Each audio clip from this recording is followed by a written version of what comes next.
that you keep on touring అవునండి ఇవన్నీ బాగా గుళ్ళు దైవ పుణ్యక్షేత్రాలు you keep traveling. పుణ్యక్షేత్రాలు See, yes, I do.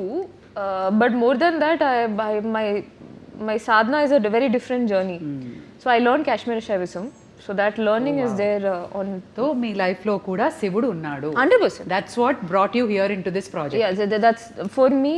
Cosmic energy yeah. అంటే cosmic energy See, for me, it's a reality. For me, the Shiva or Shakti is a reality with which I live. So it's not an extra Not a myth. force. It's not a myth. Obviously, it's my existence. It's in my breath. Beautiful you're almost in the spiritual journey. Not almost. I was always in the spiritual journey from a very young age, and then I've been learning and practicing Kashmiri Shaivism for the last 5 years. Yeah, but never said that in any interview. We got it.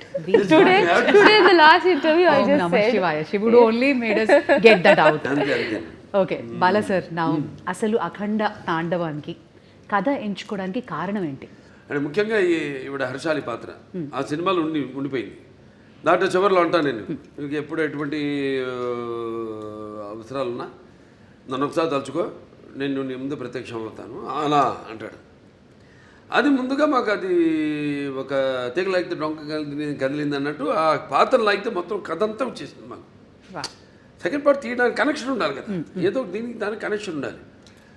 అది main చేసి ఇప్పుడు దాంట్లో ప్రజ్ఞ చేసేవాళ్ళు act చేసింది నా పక్కన వీడు తల్లిగా. కానీ ఆ పాత్ర ఇందులో ఉంటే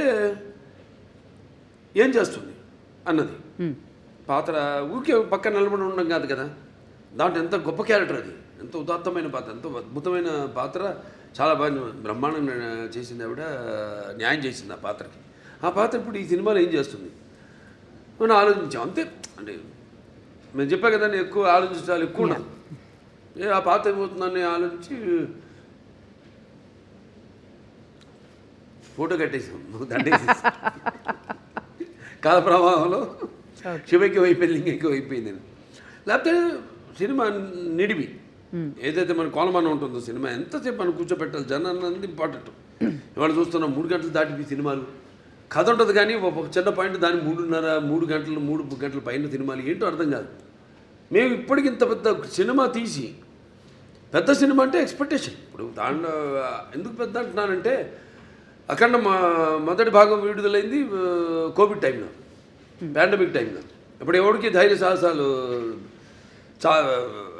వాళ్ళ సినిమాలు విడుదల చేయడానికి ఎవరికి అంత ధైర్య సాహసాలు రాలేదు.